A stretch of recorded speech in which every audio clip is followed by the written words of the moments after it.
Leikhidraba Singda, Tata Group of Company na Lupa Crore Amamam Piragani Haikhre. Air India Boeing 787-8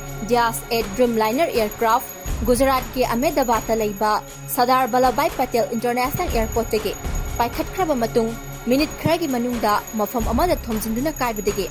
flight aduda tonglakpa miyoising amasung thomjinkiba mafam aduda leiramba mi yauna chaurakna mi 290 gi mathakta laikhidre hairi flight aduda tonglakkiba British National Yankhaiga Humdoi India macha Chamaga Humfuga Mapan Portuguese macha Taret Canadian macha ama amasung pikliba angang ani yauna passenger chaniga kunthraga nithoi amasung cabin crew member taraga nithoi punna miyoi chaniga nifuga mari manungda Ramesh Biswakumar Kauba passenger amakak natana atai passenger singdi siramlani haina thajanari Ramesh na flight aduna crash horapada emergency door dagi chongtha hobudagi mahak thoina asok apan nang hokidre hairi thaudok adu Air India bu chalairiba Tata Group of Company na Leikhidraba miyoi khudingmakki imung manungda Lupa Crore Amamam gi mateng piragani hairi asok pananglaba mi khudingmakki layengbada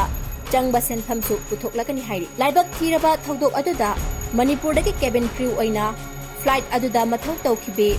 lamnung them singsan amasung Thawal awang lekai dagi Kongbai lakpam nganthoi makhoi ani gi haksangsu hojik fawwa phangba ngamdri hairi loinana thaudok aduda akai atoi nangkhraba BJ Medical Hostel adu nauna sabada Group asina mateng panglagani haikibaga loinana thaudok aduda awaba taraba imung manung singi awabada Tata Group of Company na saruk yari haina social media apps thadorakpa warol amana khanghalakli